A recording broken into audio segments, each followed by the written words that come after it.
शाम 5 बजे सिर्फ डीडी न्यूज पर।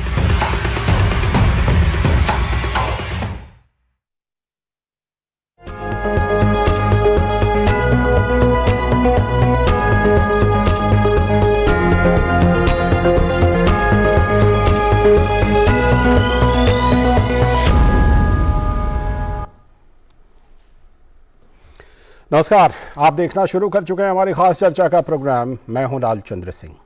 क्या भूख पर जारी किसी रिपोर्ट में श्रीलंका और पाकिस्तान से भी नीचे भारत को रखा जा सकता है क्या? हम सभी जानते हैं कि श्रीलंका और पाकिस्तान ही नहीं बल्कि दुनिया भर के कई देशों के आर्थिक हालात खासतौर पर कोविड के बाद कितने बुरे हैं। आपने कई बार देखा होगा, सुना होगा, पढ़ा होगा कि भारत सरकार ने श्रीलंका, अफगानिस्तान समेत कई देशों को हाल में भी कितनी सहायता दी है। लेकिन फिर भी कोई रिपोर्ट ऐसी है जो भारत को नीचे रख देती है। इसे शरारत कहें, साजिश कहें, क्या कहें। आज की चर्चा इसी पर करेंगे, जुड़ेंगे खास मेहमान भी। लेकिन सबसे पहले देख लेते हैं इसकी कुछ बड़ी बातें। ये जो ग्लोबल हंगर रिपोर्ट, जो तथाकथित रिपोर्ट है, इसमें भारत की छवि को धूमिल करने का एक कुत्सित प्रयास है। इस रिपोर्ट में भारत को 121 देशों में से 107वें स्थान पर रख दिया गया है। लेकिन भारत सरकार का कहना है कि यह सूचकांक भूख का एक गलत माप है और कार्यप्रणाली से जुड़े गंभीर मुद्दों से ग्रस्त है। सूचकांक की गणना के लिए उपयोग किए गए जो 4 संकेतक हैं, उनमें से 3 तो बच्चों के स्वास्थ्य से संबंधित हैं। तो ये संकेतक पूरी आबादी का प्रतिनिधित्व कैसे कर सकते हैं? और यह रिपोर्ट ज़मीनी हकीकत से अलग भी है। रिपोर्ट में कोविड महामारी के दौरान भारत सरकार द्वारा किए गए प्रयासों को जानबूझकर नज़रअंदाज कर दिया गया है, हम सब जानते हैं। और साथ ही सूचकांक में किया है कि सिर्फ 3000 लोगों से बातचीत कर ली है और बना दी है रिपोर्ट। तो भारत जैसे विशाल जनसंख्या, 140 करोड़ के ऊपर जनसंख्या है, वहाँ पर ये 3000 की गणना अपने आप में हास्यास्पद है। तो ये जो हंगर इंडेक्स रिपोर्ट है, इसका प्रकाशन ही खेदजनक है। भारत सरकार दुनिया में सबसे बड़ा खाद्य सुरक्षा कार्यक्रम चला रही है, हम सभी जानते हैं। कोविड-19 महामारी के दौरान सरकार ने देशवासियों को खाद्य सुरक्षा दी। 5 किलो अतिरिक्त अनाज हर एक व्यक्ति पर दिया। 80 करोड़ एनएफएसए लाभार्थियों को अतिरिक्त मुफ्त खाद्यान्न, चावल, गेहूं का वितरण है। पीएमजेकेएवाई के तहत प्रति माह प्रति व्यक्ति 5 किलोग्राम अतिरिक्त खाद्यान्न दिया जा रहा है, जबकि 5 किलो पहले से ही सस्ती दरों पर मिल रहा है। तो पीएमजेकेएवाई के तहत जो राज्य और केंद्र हैं, उनको अब तक 1121 लाख मीट्रिक टन खाद्यान्न आवंटित किया गया है।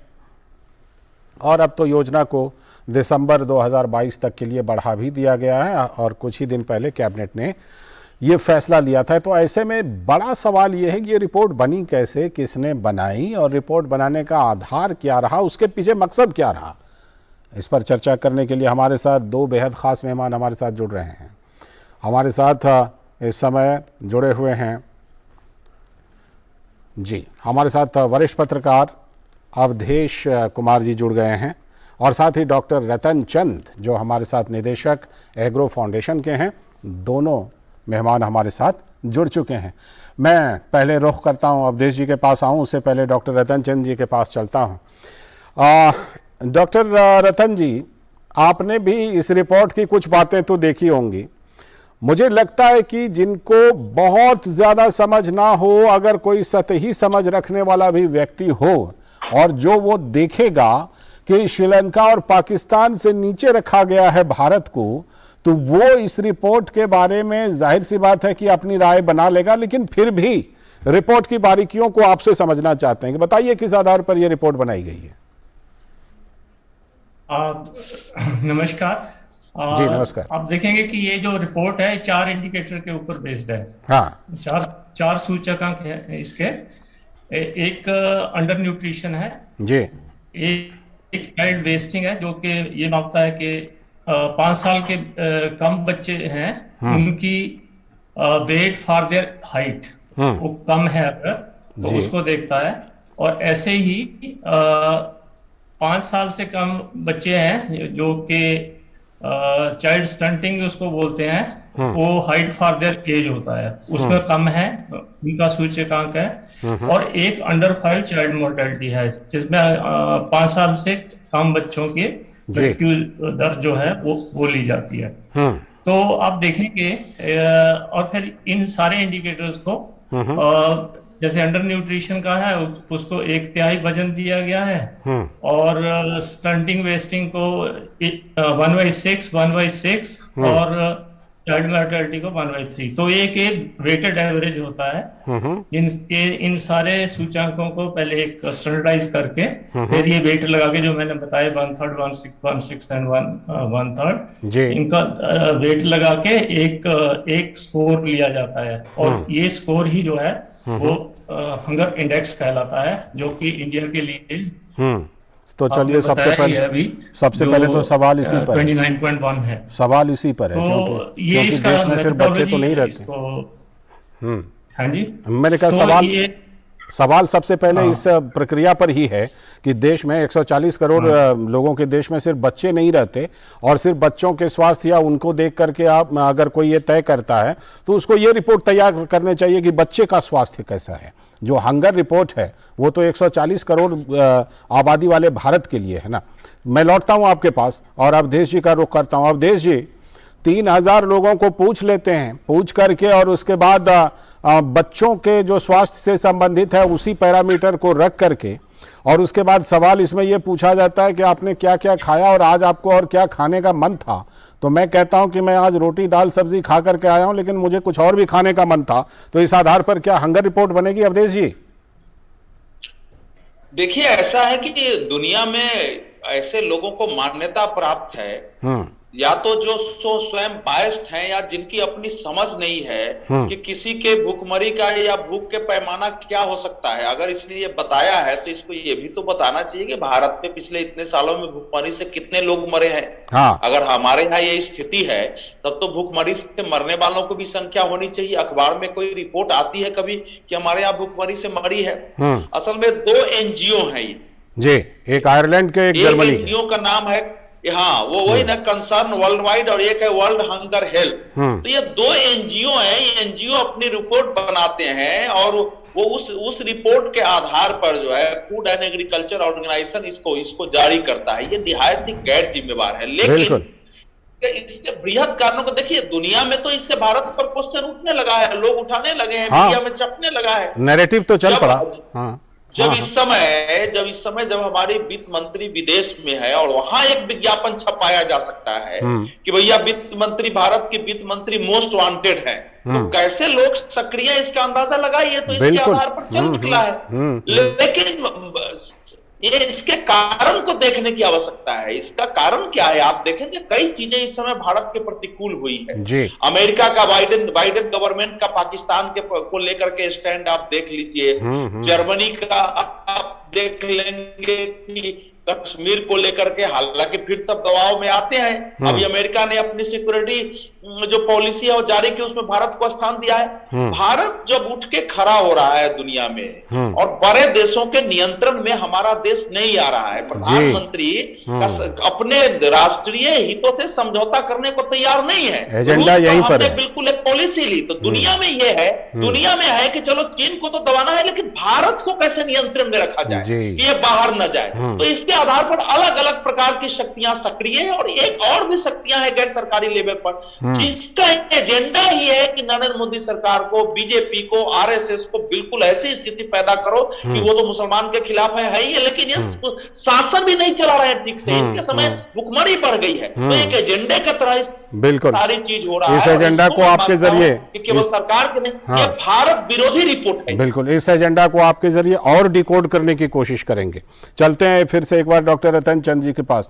डॉक्टर रतन चंद जी, मुझे ये बताइए कि मिड डे मील योजना बच्चों के लिए, बच्चों के पोषण के लिए, और पोषण से संबंधित कई कार्यक्रम, और जो सरकार जो अनाज दे रही है खाद्य सुरक्षा अधिनियम के तहत, खाद्य सुरक्षा कानून के तहत, वो तो दे ही रही है। फिर कोविड के दौरान 5 किलो अतिरिक्त अनाज, और भी ना जाने कितने कार्यक्रम हैं।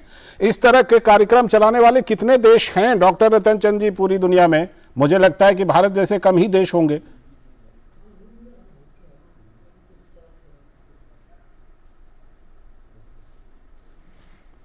लगता है डॉक्टर रतन जी से फिलहाल हमारा संपर्क जो है, संपर्क टूटा है। संपर्क टूट जी संपर्क टूट गया है। उनसे कोशिश करेंगे फिर से जुड़ने की। अवधेश जी हमारे साथ बने हुए हैं। अवधेश जी, जिस चीज़ को आप अभी डिकोड कर रहे थे अपनी बातचीत में, इसमें जो मैं अभी डॉक्टर रतन जी से पूछ रहा था, देखिए चाहे खाद्य सुरक्षा कानून हो, मिड डे मील योजना हो, तमाम पोषण से संबंधित ऐसी योजनाएं, कितने देश ऐसे हैं जिनको भारत से जो ऊपर रखा गया इस रिपोर्ट में, ऐसे कितने देश हैं जहां इस तरह के कार्यक्रम चलते हैं अवधेश जी?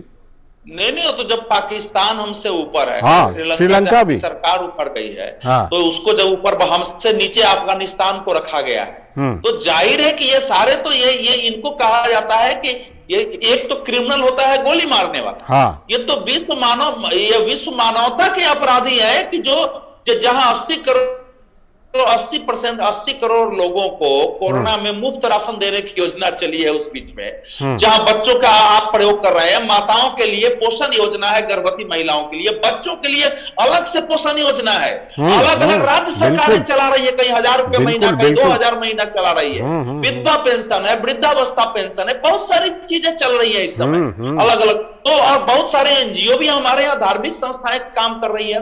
और आज ही देखिए, आज ही एक रिपोर्ट आई है यूनाइटेड नेशन की, जिसमें यह कहा गया है कि भारत ने अपने अच्छे कार्यक्रमों के, सामाजिक आर्थिक कार्यक्रमों की बदौलत और 2005-06 से लेकर 2020-21 तक 41 करोड़ 50 हजार लोगों को गरीबी से बाहर लाया है। बिल्कुल, यूनाइटेड नेशन की रिपोर्ट, आज की ही रिपोर्ट है। तो अगर 41 करोड़ 50 लाख लोगों को हमने, उसमें प्रशंसा भी की है कि यह ऐतिहासिक है, रिकॉर्ड है, ऐसा दुनिया में कहीं नहीं हुआ है, यूनाइटेड नेशन ने कहा है अपनी रिपोर्ट में। तो जाहिर है उसने कहा है कि भारत विकास भी कर रहा है, तो विकास करते हुए भी गरीबी को खत्म किया जा सकता है, ये उदाहरण भारत ने पेश किया है। बिल्कुल, तो जब हम इतने दिनों में हम 41 करोड़ 50 करोड़ लोगों को, 41 करोड़ 50 लाख लोगों को गरीबी से बाहर लेके आए, उनकी आय बढ़ी है और इतने हम कार्यक्रम चला रहे हैं, तो फिर भूख जाहिर है कि सही बात रिपोर्ट को तो अब इसके वैश्विक अभियान चलाना पड़ेगा इसके खिलाफ। फूड एंड एग्रीकल्चर ऑर्गेनाइजेशन में ये कौन लोग बैठे हुए हैं जो इस प्रकार की रिपोर्ट करा करके दुनिया को दिग्भ्रमित करते हैं, छवि खराब करते हैं। लौटता हूं आपके पास, डॉक्टर रतन चंद हमारे पास लौट आए हैं। डॉक्टर रतन चंद, हमने ये जानना चाहा था कि देखिए दुनिया के, मुझे लगता है गिने चुने ऐसे देश होंगे जो मिड डे मील योजना, सरकारी खाद्य सुरक्षा कानून जैसी योजना, पोषण से संबंधित कई योजनाएं, अभी अवधेश जी जिक्र कर रहे थे, बच्चों के लिए अलग योजनाएं, महिलाओं के लिए अलग योजनाएं, किसानों के लिए अलग योजनाएं, जहां पर इतनी योजनाएं चलती हैं कि कई बार ये बात होती है कि जो मिडिल क्लास के लोग हैं उनमें कुछ लोगों में नाराजगी होती है कि जो निचले तबके लोग हैं आर्थिक रूप से, उनके लिए सरकार बहुत उनको दे रही है, हमें नहीं दे रही। तो उस देश के लिए इस रिपोर्ट को जारी करना, ये अपने आप में लगता नहीं है कि कहीं ना कहीं गड़बड़ी तो है, या तो मंशा खराब है या प्रक्रिया में गड़बड़ी है? तो सबसे पहले तो जैसे आपने पहले शुरू में आपकी रिपोर्ट में आया था कि इसको ग्लोबल हंगर इंडेक्स कहना ही एक मिसनोमर है, क्योंकि अगर इसमें आप इंडिकेटर देखेंगे तो 4 में से 3 इंडिकेटर 5 साल से कम बच्चों के हैं जी। तो ये जो है पूरी पॉपुलेशन को रिप्रेजेंट नहीं करता है, और ये कहना कि भारत में बहुत ज्यादा भूखमरी है, तो उसके लिए ठीक सूचक, ठीक इंडेक्स नहीं है जो है, ये मैं कहना चाहता हूँ। बाकी तो अवधेश जी ने बहुत सारी बातें बता दी हैं, और पर मैंने इसका कारण जानना चाहा थोड़ा कि ये क्यों हुआ है, ऐसा कारण क्या है इसमें। तो मैंने ये देखा कि सबसे पहले तो जो डेटा इसमें यूज होता है उसकी एक या तो बहुत पुराना है, और फिर ये लोग क्या करते हैं, उसको आगे प्रोजेक्ट करके कोई मैथमेटिकल मॉडलिंग करते हैं, उसको आगे ले जाते हैं, 2020 के लिए ले आए, मतलब। और जो ये यूनाइटेड नेशन की रिपोर्ट है उसके हिसाब से ऑन एन एवरेज सभी कंट्रीज का एवरेज जो डाटा है वो 5 साल पुराना है, जबकि भारत का डाटा काफी रिसेंट है, क्योंकि हमारे पास अच्छे सिस्टम है, सैंपल रजिस्ट्रेशन सिस्टम वगैरह है, नेशनल फैमिली हेल्थ सर्वे है, जो कि 1 साल के गैप पे डाटा दे देते हैं। फॉर एग्जांपल अभी हमारे 2021-22 तो डाटा हमारा 2020-21 का हमारे पास अवेलेबल है। तो इस तरह हमारे हेल्थ सिस्टम काफी अच्छे हैं, हमारा डाटा की क्वालिटी अच्छी है, जबकि और कंट्रीज की क्वालिटी उतनी अच्छी बिल्कुल नहीं होगी। चलिए करेंगे इस पर और। हाँ, इसके अलावा जो आप लोगों ने बताया कि वो 3000 हाउस सैंपल, हाँ। वो सैंपल लिया और उसके बेस पे इन्होंने प्रोजेक्ट कर लिया। वो 3000 के बेस पे भी मेरा कहना है प्रोजेक्ट हो सकता है, पर वो कितना एक्यूरेटली किया, कैसे लोगों ने किया और कैसे क्वेश्चन पूछे गए। बिल्कुल बिल्कुल। तो ये जो क्वेश्चन इसमें पूछे गए थे वो बड़े वेग क्वेश्चन है। वो उनका कोई भी आदमी उनका स्पेसिफिक आंसर नहीं दे सकता। नहीं वो दे बड़े मतलब बस एक रिपोर्ट, question है। 2 एनजीओ ने मिलकर के रिपोर्ट बस जारी कर दी। मैं लौटता हूं, अभी एक ब्रेक ले रहे हैं। ब्रेक के बाद जब लौटेंगे डॉक्टर रतन चंद जी और अवधेश जी, तो फिर इस चर्चा को बढ़ाएंगे आगे, लेकिन फिलहाल वक्त है एक ब्रेक का। Hey girls! आज तो पार्टी चाहिए। चैंपियन के साथ सेल्फी लेंगे। आइडिया, यही करते हैं पार्टी।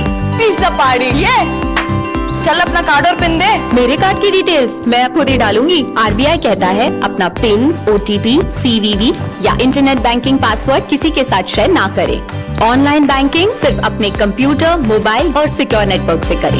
बाय गर्ल्स, कहाँ जा रही है? सुना नहीं, नो शेयरिंग। आरबीआई कहता है जानकार बनिए, सतर्क रहिए। Under the visionary leadership of Honorable Prime Minister Shri Narendra Modi, Ayush is scaling newer heights. Current situation presents a right time for Ayurveda and traditional medicines to become even more popular globally.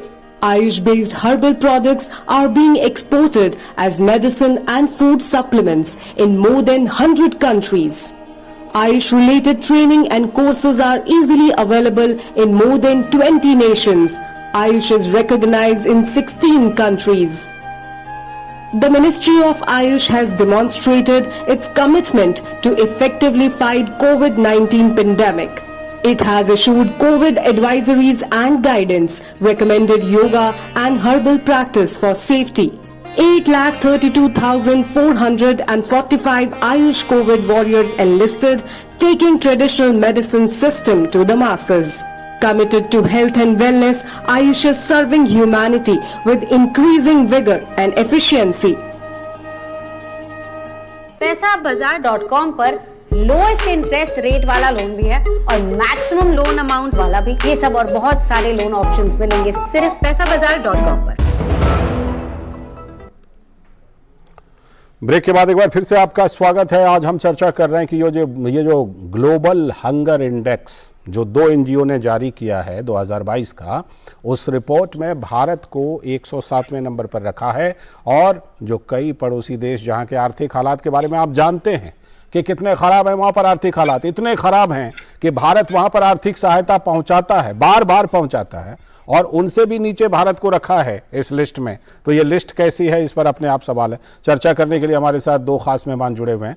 Awadhesh जी हैं हमारे साथ, वरिष्ठ पत्रकार, और साथ में doctor रतन चंद हैं जो कि निदेशक हैं एग्रो फाउंडेशन के। अवधेश जी, स्वर्गीय बिपिन रावत जो सीडीएस थे, वो 2.5 फ्रंट की बात किया करते थे, जिसमें आधा फ्रंट क्या था वो हम सब समझते हैं। तो ये बताइए कि जो ये एजेंडा, ये जो साजिश जिसका आप जिक्र कर रहे थे, इसमें इस आधे फ्रंट का भी कोई रोल है क्या? लगता है ऐसा? नहीं, आधा फ्रंट जो है अब वो इतना बड़ा हो गया है। मैंने बताया ना कि इधर अमेरिका में हमारे वित्त मंत्री और उनके साथियों के रहते, और उसमें जो नाम छपे हैं उसमें एक सुप्रीम कोर्ट के जज का नाम है, उसमें ईडी के अधिकारियों का नाम है, और उस सबके बारे में पूरा फुल पेज का विज्ञापन वॉल स्ट्रीट जर्नल में छापा गया है। तो अब ये जो हाफ फ्रंट था, ये पूरी दुनिया में आपने देखा है कि अभी इंग्लैंड में क्या हुआ है कि आप लिस्टर से लेके बाकी जगह वहां रहने वाले भारतीय हिंदुओं पर किस ढंग से हमले हुए, हिंसा कराए गए, और हिंसा कराने के बाद उन लोगों ने जाकर के सरकार को अपना एक ज्ञापन भी दिया है। ये स्थिति अमेरिका में हो रही है, जगह जगह हो रही है। तो अब वो जो हाफ फ्रंट की बात कर रहे थे, 2 फ्रंट के अलावा, वो तो एक सैनिक थे, उस हिसाब से कर रहे थे। लेकिन एक बड़ा फ्रंट है, आप देखिए अभी आपको जी। अवधेश जी से हम जुड़ेंगे फिर। डॉक्टर रतन चंद जी हमारे साथ जुड़े हुए हैं। डॉक्टर रतन चंद जी, इसमें कनाडा में जो है और जनमत संग्रह की बात हो रही है, तो एक धीरे देखिए ये जो है, मैं ये नहीं कह रहा हूं कि भारत में बिल्कुल कुपोषण नहीं है, बिल्कुल, इससे कोई इनकार नहीं करता, सबको पौष्टिक भोजन मिल रहा है। लेकिन जिन देशों को, आप सोचिए ना, भारत दुनिया में कोविड के समय सहायता पहुंचाने वाला अग्रणी देश था दवाइयों के, खाने पीने के सामानों को, और उसको नजरअंदाज करके उन सारे देशों को अगर आप हमसे ऊपर बता रहे हैं, हमको नीचे बता रहे हैं, तब तो ये तो सवाल है कि अब इसके खिलाफ तो एक लड़ाई लड़ने की जरूरत है। भारत को परियोजना के साथ सरकारी स्तर पर, मीडिया के स्तर पर, गैर सरकारी स्तर पर, दुनिया में जो हमारे राजनयिक है, इसके विरुद्ध एक संघर्ष की आवश्यकता है। आप रिपोर्ट जो जारी करते हो बता रहे थे कि भाई आपने 4 पैमाने बना लिए, आपने 4 पैमाने बनानी है, 3 पैमाने बच्चों से संबंधित है, 1 पैमाना नॉर्मल अंडर रिचमेंट का है, तो कैसे आपने आंकड़े निकाले हैं? मैं तो उनको इनवाइट करता हूं कि चलो ठीक है, आप भारत में आ जाओ, किसी भी अच्छे होटल में आप चले ये आपको लाइन लगाना पड़ता है, क्योंकि भारत के किसी शहर में चिल होता है रात में ठहरने के लिए। तो अगर भारत में समृद्धि आई नहीं है तो ये स्थिति कैसे पैदा हो गई? जी चलिए, मैं प्रक्रिया पर और वो क्या होनी चाहिए उस पर डॉक्टर रतन चंद जी से भी पूछता हूँ। डॉक्टर रतन चंद जी, ये बताइए कि इस तरह से अगर मान लीजिए दुनिया के लिए कोई हंगर इंडेक्स जारी करना भी है, तो संयुक्त राष्ट्र की संस्थाएं हैं, संयुक्त राष्ट्र की संस्था उससे इसको देखे और एक प्रक्रिया के तहत बढ़िया से उस चीज पर बहस करके सभी देशों की सहमति लेकर के और इस तरह का इंडेक्स जारी करे। ये कोई 2 एनजीओ इस तरह का इंडेक्स अगर जारी करेगा तो इस पर तो सवाल उठना लाजिमी है, डॉक्टर रतन चंद जी।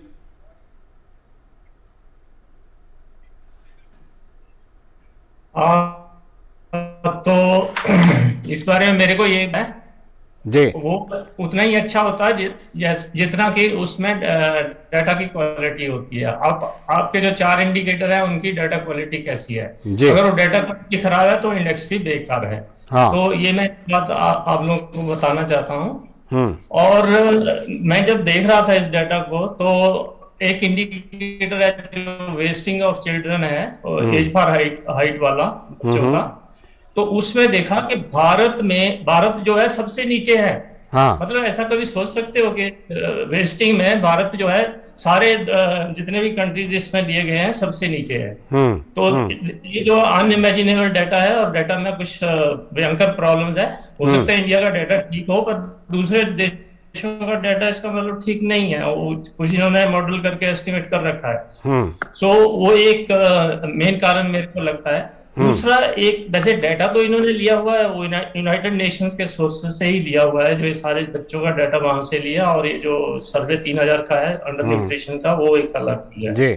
तो होता क्या है कि यूनाइटेड नेशन वाले भी क्या करते हैं कि वो डाटा सारे कंट्री से मंगवाते हैं, और वो किस क्वालिटी का डाटा है, कैसा है, वो कंट्री टू कंट्री वेरी करता है। तो इन्होंने जो साथ में एक उसको देखते हैं statistical significance of the data, जिसमें वो स्टैंडर्ड डेविएशन ऑफ डाटा देते हैं। तो अगर आप उसके कॉन्फिडेंस इंटरवल्स देखेंगे तो बहुत से कंट्रीज के बहुत वाइड कॉन्फिडेंस इंटरवल है। जैसे वो ओपिनियन पोल में बताते हैं ना कि किसी जी दे देते हैं, तो यहाँ 50-50 की रेंज है। बिल्कुल। तो आप इमेजिन कर सकते हैं कि उसकी वैल्यू 50 कम भी, मतलब 25 कम भी हो सकती है और 25 ज्यादा भी हो सकती है। तो इस तरह का डाटा जो है वो उतना प्रेसाइज नहीं है। कॉन्फिडेंस इंटरवल बहुत स्मॉल होने चाहिए और डाटा क्वालिटी बहुत अच्छी होनी चाहिए, तब जाके ये इंडिकेटर अच्छा बन सकता है। जी, अब फिर भी ये मिसनोमर है, ये हंगर इंडेक्स नहीं है। बिल्कुल। अवधेश जी, ये बताइए इसमें क्या इन लोगों का भी, एजेंडाधारियों का कुछ योगदान होता है, जो पैसे लेकर न्यूयॉर्क टाइम्स और वॉशिंगटन टाइम्स वगैरह में लिख करके और देश की छवि को खराब करने की कोशिश करते हैं? नहीं, देखिए भारत में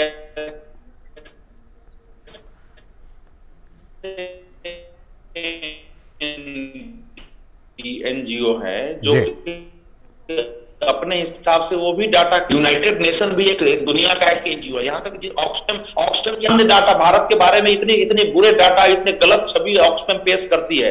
अब उसकी जांच हो रही है, उस पर ईडी के छापे पड़े हैं कि कैसे आप कर रहे हैं। जो हमारे एमनेस्टी इंटरनेशनल वो भी डाटा कलेक्शन करती है अपने अपने स्तरों पर। हमारे यहाँ ग्रीन पीस है, वो भी डाटा कलेक्शन करती है। ये सारे हमारे यहाँ ईडी और सीबीआई के शिकंजे में फंसे हुए हैं। तो ये सबकी भूमिका होती है। लेकिन जैसा आप देखिए, ऐसा है कि कोई भी डाटा होगा, मैं पूछ रहा हूं, चाहे यूनाइटेड नेशन दे रहा है, यूनाइटेड नेशन ने कैसे उन देशों को, जिन देशों में भूखमरी है, जिन देशों की हैसियत हमारे सामने कुछ नहीं है, बिल्कुल, कौन से डाटा से आपने उसके ऊपर किया है? ये डाटा के दोष का सवाल नहीं है, ये गलत डाटा, निराधार, ये बोलते हैं कि बेसलेस डाटा, ये जिसको बोलते हैं इमेजिनरी डाटा बना करके और उसको अपने अनुसार आपने उसका विश्लेषण करके एक पेश कर दिया है। तो इसीलिए मैंने शुरू में कहा था कि ये जो है ये ह्यूमैनिटी के खिलाफ अपराध है, क्योंकि भारत ऐसे कार्यक्रम चला रहा है जिससे दुनिया के देश सीख सकते थे कि हम भुखमरी को कैसे कम कर सकते हैं, हम सुसाइड को कैसे कम कर सकते हैं, हम पोषण कैसे कर सकते हैं, स्कूलों में ज्यादा से ज्यादा बच्चों को आकर्षित कैसे कर सकते हैं। अगर भारत की आप अच्छी रिपोर्ट देते तो दुनिया के लोग सीखेंगे उससे।